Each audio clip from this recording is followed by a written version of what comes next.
Assalamualaikum students. Today we will discuss about the metallic bond and it's the lecture of our 63. And today we will discuss about metallic bond. First we will discuss about the type of the bond which we have studied. हम लोगों ने कौन कौन से type के bond पहले पढ़े, ionic bond पढ़ा, कोवलेंट बॉन्ड पढ़ा, कोऑर्डिनेट कोवलेंट बॉन्ड पढ़ा एंड देन आज का हमारा जो मेन टॉपिक है वो है मेटालिक कोवलेंट बॉन्ड. ठीक हो गया. मेटालिक कोवलेंट बॉन्ड में क्या होता है, इसमें बॉन्ड की सबसे पहले हम लोग देखेंगे बॉन्ड की फॉर्मेशन होती है. बॉन्ड की फॉर्मेशन किनके दरमियान होती है, दो एटम्स के दरमियान बॉन्ड की फॉर्मेशन होती है. जब दो एटम्स के दरमियान बॉन्ड की फॉर्मेशन होगी तो विच टाइप ऑफ एटम होंगे जिनमें बॉन्ड की फॉर्मेशन होगी. आज हम लोग नेचर ऑफ एटम के बारे में भी पढ़ेंगे कि मेटालिक बॉन्ड में किस नेचर के एटम जो हैं वो यूज होते हैं for the formation of bonding. तो सबसे पहले हम लोग बात करें आयनिक बॉन्ड की. तो आयनिक बॉन्ड में क्या होता है, आयनिक बॉन्ड में जब बॉन्ड की फॉर्मेशन होती है तो उसमें क्या होता है, एटम की नेचर कैसी होती है. एटम की नेचर होती है लाइक दोनों एटम जो होते हैं उनमें से बॉन्ड की फॉर्मेशन होती है दो आयन्स के दरमियान. आयन पॉजिटिव और नेगेटिव होते हैं और इट्स मीन टू से कि बॉन्ड की फॉर्मेशन होगी मेटल और नॉन मेटल के दरमियान. जब मेटल और नॉन मेटल के दरमियान बॉन्ड की फॉर्मेशन होती है, this type of the bonding is known as ionic bonding. इस टाइप की बॉन्डिंग को क्या कहते हैं, आयनिक बॉन्डिंग कहते हैं. और इसमें फोर्सेस कौन सी होती हैं, इसमें फोर्स ऑफ अट्रैक्शन कौन सी होती हैं, इलेक्ट्रोस्टैटिक फोर्स ऑफ अट्रैक्शन होती है इनमें. ठीक है. अब दूसरे नंबर पे हम लोग बात कर लेते हैं कोवलेंट बॉन्ड की. कोवलेंट बॉन्ड में क्या होती है, जब mutual sharing of electron take place होती है तो this type of the bonding is known as covalent bond. इस टाइप की बॉन्डिंग को क्या बोला जाता है, इस टाइप की बॉन्डिंग को बोला जाता है कोवलेंट बॉन्ड. ठीक है. कोवलेंट बॉन्ड के बाद कोवलेंट बॉन्ड में अब देखते हैं किस टाइप के एटम की नेचर होती है जब बॉन्डिंग होती है. कोवलेंट बॉन्ड में जो एटम की नेचर होती है वो होती है, दोनों एटम जो होते हैं वो नॉन मेटल नेचर के होते हैं. दोनों एटम्स में जो होती है इलेक्ट्रॉन वो लूज करना जानते हैं. क्या करते हैं, उनमें एबिलिटी होती है इलेक्ट्रॉन को लूज करने की. उन दोनों एटम में क्या एबिलिटी होती है, दोनों एटम्स में एबिलिटी होती है इलेक्ट्रॉन को लूज करने की. So they are easily form cation. वो इजीली क्या बना लेते हैं, इजीली कैटाइन बना लेते हैं. In the result formation of the cation, तो दोनों एटम क्या करेंगे, a mutual sharing of electron take place हो जाएगी. जब mutual sharing of electron take place होगी तो दोनों एटम में क्या होगा, दोनों एटम जो हैं वो बॉन्ड बना लेंगे. वो बॉन्ड जो कि म्यूचुअल शेयरिंग ऑफ इलेक्ट्रॉन से टेक प्लेस होता है, this type of bond is known as covalent bond.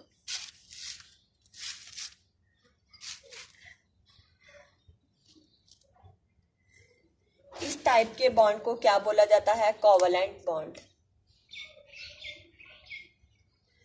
On the other hand अगर हम लोग देखें तीसरे नंबर पे जो बॉन्ड हम लोगों ने पढ़ा था वो कौन सा था, तीसरे नंबर पे जो बॉन्ड पढ़ा था वो था डेटिव कोवलेंट बॉन्ड. तीसरे नंबर पे कौन सा बॉन्ड पढ़ा था, तीसरे नंबर पे जो बॉन्ड पढ़ा था this is known as dative covalent bond. तो इस टाइप की बॉन्डिंग में क्या होगा, डेटिव कोवलेंट बॉन्ड में जो बॉन्ड पेयर होता है और लोन पेयर होता है वो डोनेट होते हैं. और इसमें हम लोगों ने कॉन्सेप्ट देखा था एज अ डोनर और एज अ एक्सेप्टर का. जो एटम इलेक्ट्रॉन को डोनेट करता है वो एक्ट एज डोनर करता है, बिहेव लाइक डोनर करता है. और जो इलेक्ट्रॉन क्या करता है, जो एटम इलेक्ट्रॉन को एक्सेप्ट करता है, it is the behave like acceptor. वो क्या बिहेव करता है, it is the behave like acceptor. तो अब हम लोगों के दिमाग में क्वेश्चन आना चाहिए कि क्या dative covalent bond and ionic covalent bond दोनों ही सेम नेचर रखते हैं, दोनों की प्रॉपर्टीज जो हैं वो सेम है, दोनों ही एक तरह के बॉन्ड है. No, these are not the same type of bond. ये दोनों ही क्या है, ये सेम टाइप ऑफ बॉन्ड नहीं है. इनमें क्या होता है, इनमें बॉन्ड की फॉर्मेशन होती है, इनमें बॉन्ड की फॉर्मेशन होती है। जब आयनिक बॉन्ड की बात करें तो आयनिक बॉन्ड में बॉन्ड की फॉर्मेशन होती है by the single transfer of electron. एक ही इलेक्ट्रॉन जो होता है वो ट्रांसफर हो जाता है, एक ही इलेक्ट्रॉन क्या होता है, डोनेट हो जाता है। In the result the formation of the bond is known as ionic covalent bond. On the other hand अगर डेटिव या कोऑर्डिनेट कोवेलेंट बॉन्ड में देखें तो इनमें क्या होता है, इनमें पेयर ऑफ इलेक्ट्रॉन जो होते हैं वो डोनेट होते हैं। इनमें क्या होता है, इनमें पेयर ऑफ इलेक्ट्रॉन्स जो हैं वो डोनेट होते हैं। In the result the formation of the bond is known as dative covalent bond और coordinate covalent bond. Dative covalent bond में जो मेन काम करता है वो लोन पेयर काम करता है। ठीक है, लोन पेयर कैसे काम करता है, लोन पेयर और बॉन्ड पेयर में क्या डिफरेंस है, आज मैं आपको ये भी बताऊंगी। लोन पेयर जो होता है वो बॉन्डिंग में पार्टिसिपेट नहीं करता। ऑन द अदर हैंड जो बॉन्ड पेयर होता है वो बॉन्डिंग में पार्टिसिपेट करता है। बॉन्ड पेयर क्या करता है, बॉन्ड पेयर बॉन्डिंग में पार्टिसिपेट करता है।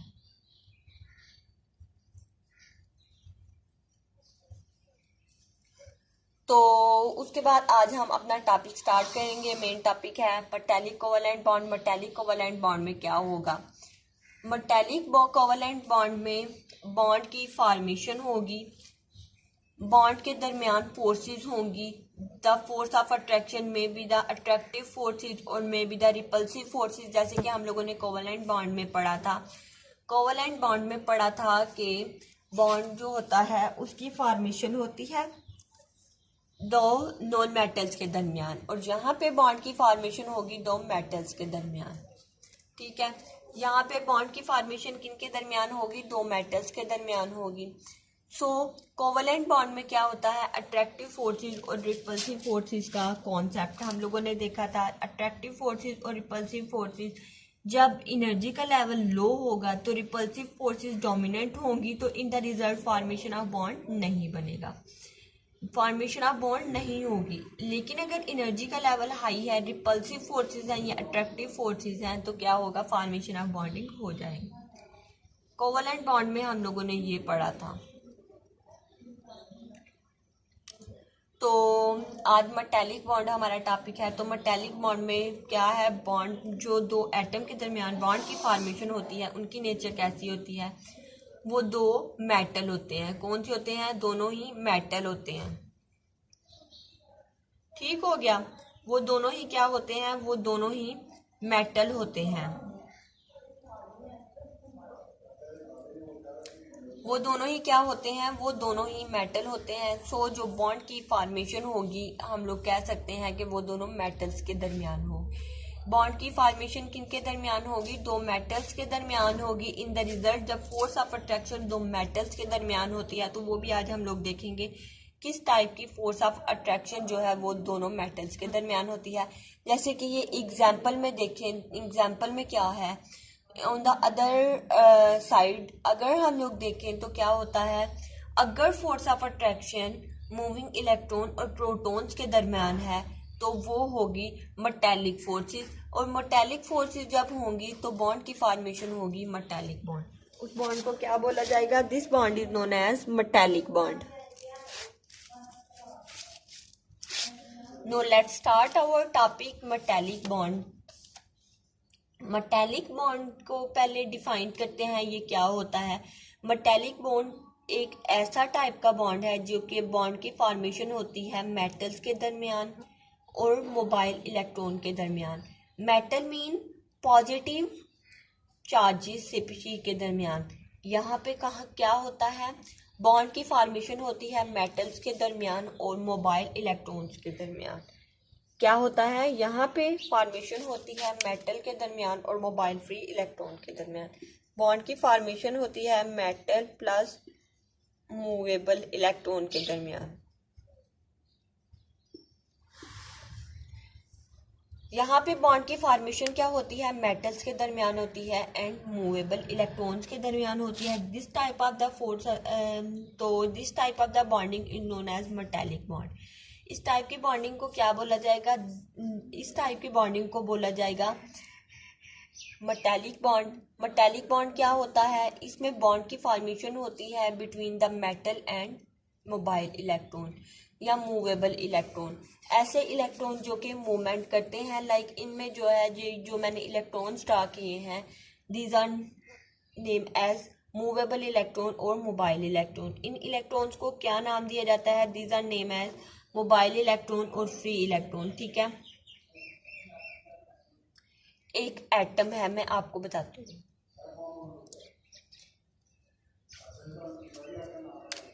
एटम है, इसमें न्यूक्लियस होता है, इसके जो इर्द गिर्द होते हैं वो क्या करते हैं? इलेक्ट्रॉन जो हैं वो रिवॉल्व करते हैं, इलेक्ट्रॉन रेवोल्यूशन करते हैं। जो जितना एटम का साइज बड़ा होता जाएगा उतना ही एनर्जी लेवल कम होता जाएगा, उतना ही एनर्जी लेवल कम होता जाएगा, तो उतनी ही मेटालिक प्रॉपर्टीज क्या हो जाएंगी? मेटालिक प्रॉपर्टीज शो होंगी उसी एटम के लिहाज से। जिस तरह का वो एटम होगा वो उसी तरह की मेटालिक प्रॉपर्टीज शो करेगा। मेटालिक बॉन्ड क्या होता है? बॉन्ड की फॉर्मेशन होती है बिटवीन मेटल और मोबाइल इलेक्ट्रॉन्स के दरमियान।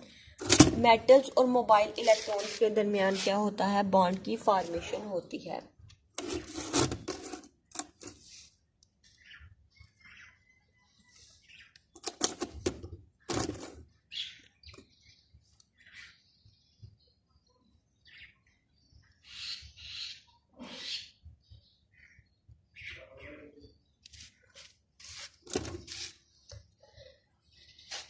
मेटल और मोबाइल इलेक्ट्रॉन्स के दरमियान क्या होती है? बॉन्ड की फॉर्मेशन होती है। This type of the bonding is known as, इस टाइप की बॉन्डिंग को क्या बोला जाता है? This type of the bonding is known as metallic bonding. जो मेटल और फ्री इलेक्ट्रॉन्स के दरमियान बॉन्डिंग होती है, इस टाइप की बॉन्डिंग को क्या बोला जाता है? मेटालिक बॉन्ड या मेटालिक बॉन्डिंग।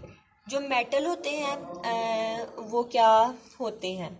पीरियोडिक टेबल में हम लोग देखें तो जो लेफ्ट साइड पे सारे एलिमेंट हैं, these show the properties like metal, ये मेटल जैसी प्रॉपर्टीज शो करते हैं। ऑन द अदर हैंड अगर राइट साइड पे देखें तो वो नॉन मेटल जैसी प्रॉपर्टीज शो करते हैं। वो एलिमेंट्स या एटम्स क्या करते हैं?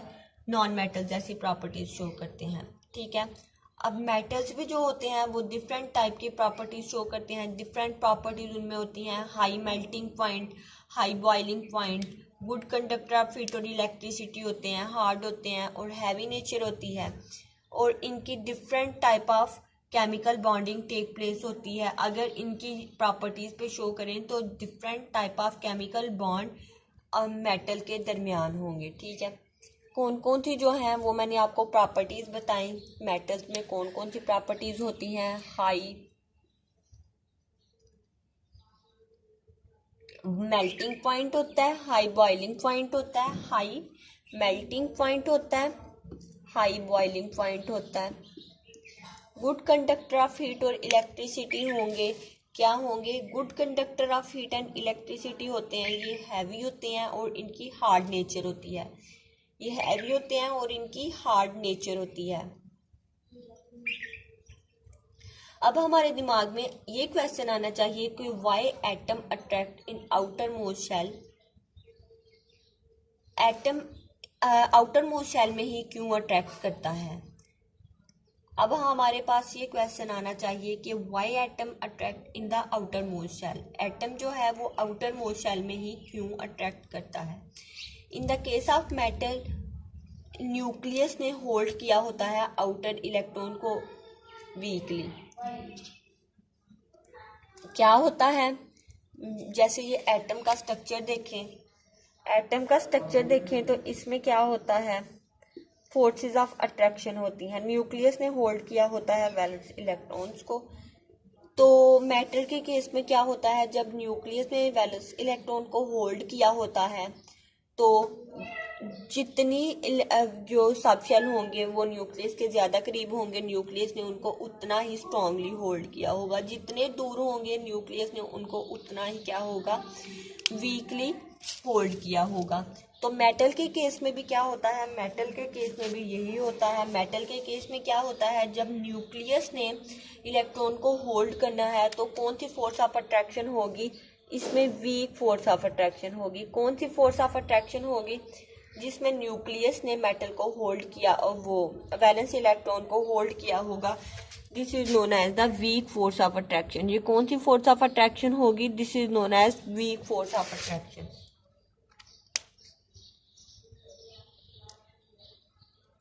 ये वीक फोर्स ऑफ अट्रैक्शन होगी जिसमें क्या किया होगा, न्यूक्लियस ने होल्ड किया होगा इलेक्ट्रॉन्स को। कौन कौन सी फोर्स ऑफ अट्रैक्शन होती हैं? There are the two type of the forces of the attraction, strong force of attraction and weak force of attraction. तो मेटालिक बॉन्ड में क्या होगा, मेटालिक बॉन्ड ने न्यूक्लियस में होल्ड किया होगा, न्यूक्लियस ने वैलेंस इलेक्ट्रॉन को होल्ड किया होगा with weak force of attraction.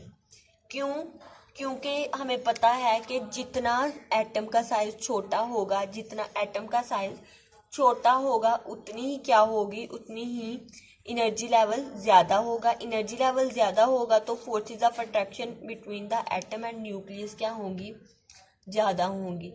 तो जितना एटम का साइज बड़ा होगा, बिग होगा, उतना ही क्या होगा, फोर्सेस ऑफ अट्रैक्शन वीक होंगी। फोर्सेस ऑफ अट्रैक्शन वीक होंगी तो शेल ज़्यादा होंगे, शेल ज़्यादा होंगे तो जो एटम है वो न्यूक्लियस से ज़्यादा दूर जाते जाएंगे, एटम न्यूक्लियस से ज़्यादा दूर जाते जाएंगे तो फोर्सेस ऑफ अट्रैक्शन क्या हो जाएंगी, फोर्सेस ऑफ अट्रैक्शन वीक हो जाएंगी। फोर्सेस ऑफ अट्रैक्शन क्या हो जाएंगी, वीक हो जाएंगी। तो यही बात है, हम लोग क्या कहते हैं, मेटालिक बॉन्ड में जो फोर्स ऑफ अट्रैक्शन होती है वो वीक होती है। क्यों वीक होती है? क्योंकि साइज जो होता है एटम का वो लार्ज होता है, ग्रेटर नंबर ऑफ शेल्स होंगे न्यूक्लियस और वैलेंस इलेक्ट्रॉन के दरमियान। सो फोर्स ऑफ अट्रैक्शन क्या होगी, फोर्स ऑफ अट्रैक्शन वीक होगी। फर्दर देखें एटम में तो क्या होता है, फ्री इलेक्ट्रॉन्स होते हैं। एटम में क्या होता है, फ्री इलेक्ट्रॉन होते हैं। जैसे आपके सामने डायग्राम है, डायग्राम में देखें तो एटम में क्या है, प्रोटॉन्स हैं। प्रोटॉन्स को सराउंड किया हुआ है इलेक्ट्रॉन्स ने, इलेक्ट्रॉन ने सराउंड किया हुआ है। या in the other wording we can say that के मोबाइल फ्री इलेक्ट्रॉन ने क्या किया हुआ है, मोबाइल फ्री इलेक्ट्रॉन्स ने प्रोटॉन्स को सराउंड किया हुआ है। ठीक है, तो अब हमारे दिमाग में क्वेश्चन आना चाहिए, why atom are more free. Atom जो होते हैं मेटल में, वो मेटालिक बॉन्ड में वो फ्री स्टेट में क्यों होते हैं? पहले मैंने आपके आंसर का क्वेश्चन का आंसर कर दिया कि why atom attract in the outermost shell, के एटम जो है वो आउटर मोस्ट शेल में क्यों अट्रैक्ट करता है, या शेल उनके वीक क्यों होते हैं एटम्स के in the form of the metallic bond. क्यों वीक होते हैं? बिकॉज शेल के नंबर ऑफ शेल ज़्यादा होते हैं, साइज ज़्यादा होगा, एटम का साइज ज़्यादा होगा, बड़ा होगा, सो डैट के फोर्स ऑफ अट्रैक्शन क्या होंगी, वीक होंगी। तो अट्रैक्ट क्या करेगा, न्यूक्लियस जो होगा वो एटम के वैलेंस इलेक्ट्रॉन को अट्रैक्ट करने में बहुत वीक फोर्स ऑफ अट्रैक्शन जो है वो लगेंगी। इसके साथ न्यूक्लियस के साथ वैलेंस इलेक्ट्रॉन का बॉन्ड जो होगा वो स्ट्रांग नहीं होगा। अगर जितना साइज बड़ा होगा उतना एनर्जी लेवल कम होगा, उतना ही साइज क्या होता जाएगा, बड़ा होता जाएगा। तो फोर्सेस ऑफ अट्रैक्शन उतनी ही क्या होती जाएंगी, फोर्सेस ऑफ अट्रैक्शन उतनी ही वीक होती जाएंगी।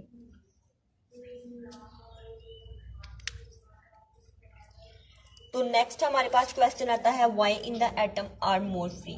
मैटर में एटम जो है वो ज़्यादा फ्री फॉर्म में क्यों होते हैं?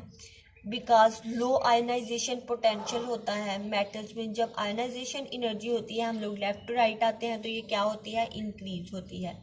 क्यों इंक्रीज होती है? शेल नंबर इंक्रीज होते जाते हैं, नंबर ऑफ वैलेंस इलेक्ट्रॉन जो है वो इंक्रीज होते जाते हैं। Number of valence electron increase होते जाएंगे तो आयनाइजेशन एनर्जी डिक्रीज होती जाएगी।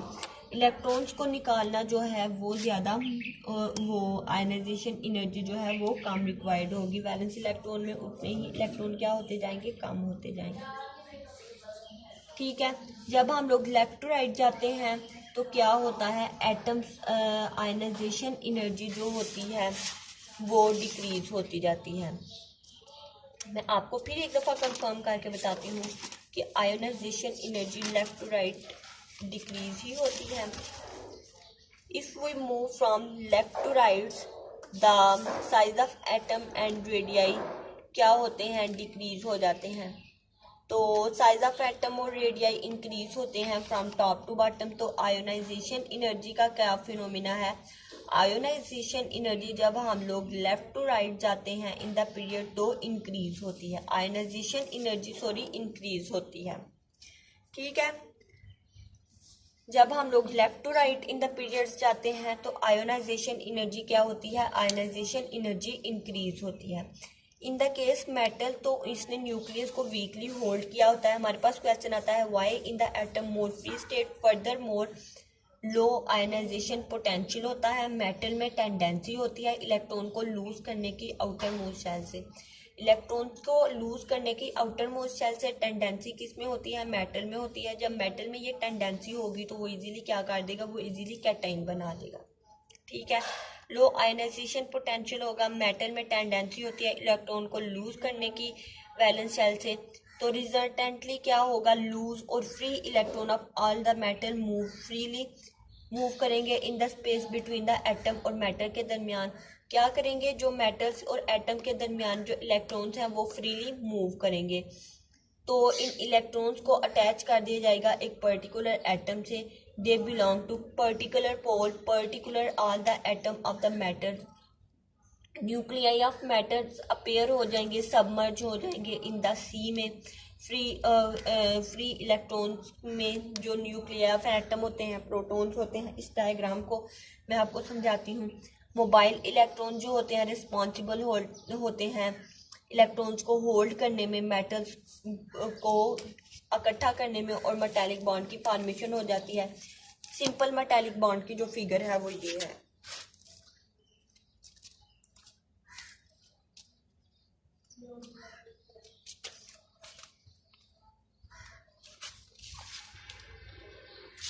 अगर हम लोग सिंपल मेटालिक बॉन्ड को देखें तो इसमें क्या है? इसमें नंबर ऑफ प्रोटॉन्स जो हैं वो हैं, नंबर ऑफ प्रोटॉन्स जो हैं वो ये हैं, और इनको सराउंड किया हुआ है मोबाइल फ्री इलेक्ट्रॉन ने। इनको सराउंड किन्होंने किया हुआ है? इनको सराउंड किया हुआ है मोबाइल फ्री इलेक्ट्रॉन्स ने। तो मोबाइल फ्री इलेक्ट्रॉन्स ने इनको सराउंड किया हुआ है। तो हम लोगों ने क्या पढ़ा है कि लूज और मोबाइल फ्री इलेक्ट्रॉन मेटल्स के जो हैं वो क्या करते हैं? वो फ्रीली मूव करते हैं स्पेस में बिटवीन द एटम और न्यूक्लियाई के दरमियान। ये क्या करते हैं? ये फ्रीली क्या करेंगे? ये फ्रीली मूव करेंगे इनके दरमियान जो स्पेस होती है उनमें और न्यूक्लियाई के दरमियान में। सो इलेक्ट्रॉन जो होंगे वो अटैच हो जाएंगे पर्टिकुलर एटम से। एक जो है वो टाइम आएगा जब इलेक्ट्रॉन जो है वो पर्टिकुलर एटम से अटैच हो जाएंगे। पर्टिकुलर एटम से, ये देखें अटैचमेंट हो गई ना एटम से, पर्टिकुलर एटम से एटम्स जो हैं वो क्या, इलेक्ट्रॉन जो हैं इनकी अटैचमेंट हो गई। ठीक है, तो they belong to common pole belong to all type of atom that metals. Nuclei of metal जो हैं वो अपीयर होते हैं और सबमर्ज हो जाते हैं फ्री इलेक्ट्रॉन्स में। ठीक है, ये देखें अब तो नज़र ही नहीं आ रही। ये देखें ये पॉजिटिवली चार्ज स्पीशीज है। अगर ये हम लोग कॉपर की डायग्राम देखें तो पॉजिटिवली नेगेटिवली चार्ज स्पीशीज है। तो इनमें क्या होगा? इनमें जो मैटर होंगे वो ज़्यादा अपेयर, ये जो है प्रोटॉन जो होंगे वो ज़्यादा मर्ज हो जाएंगे, सबमर्ज हो जाएंगे इलेक्ट्रॉन्स में।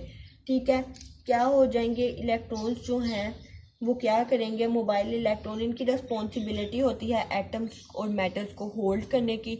और जब ये एटम में मेटल्स को होल्ड कर लेते हैं तो in the result the formation of the bond is known as metallic covalent bond.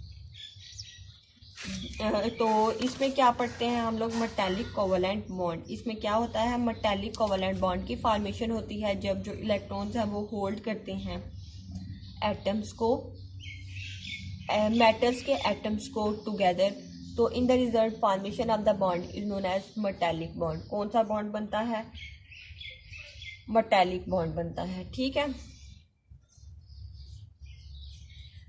Today we have discuss about the metallic bond. Metallic bond की फॉर्मेशन कैसे होती है? मेटालिक बॉन्ड की फॉर्मेशन होती है इलेक्ट्रॉन्स के दरमियान और मूवेबल इलेक्ट्रॉन्स के दरमियान, मेटल्स के दरमियान और मूवेबल इलेक्ट्रॉन्स के दरमियान। सो डैट के जब भी बॉन्ड की फॉर्मेशन होगी between the atom of matter और free electron. Mobile free electrons कौन से होते हैं? मूवेबल इलेक्ट्रॉन्स लाइक इलेक्ट्रॉन्स, ये जो नेगेटिवली चार्ज चीज़ है। तो आगे मैंने ये डायग्राम से आपको एक्सप्लेन करके भी बताया कि कैसे मेटालिक बॉन्ड की फॉर्मेशन होगी, कैसे जो है सबमर्ज हो जाएंगे न्यूक्लियाई में। न्यूक्लियस में क्या होता है? न्यूक्लियस में प्रोटॉन्स होते हैं और न्यूट्रॉन्स होते हैं। सो हम लोग प्रोटॉन्स को इन शॉर्ट न्यूक्लियाई का नाम दे रहे हैं इधर, और मोबाइल फ्री इलेक्ट्रॉन सबमर्ज कर देंगे इलेक्ट्रॉन में और उसको प्रोटॉन्स को या न्यूक्लियाई को, so that in the result the formation of the bond is known as metallic bond. कौन सा बॉन्ड बनेगा? मेटालिक बॉन्ड बनेगा।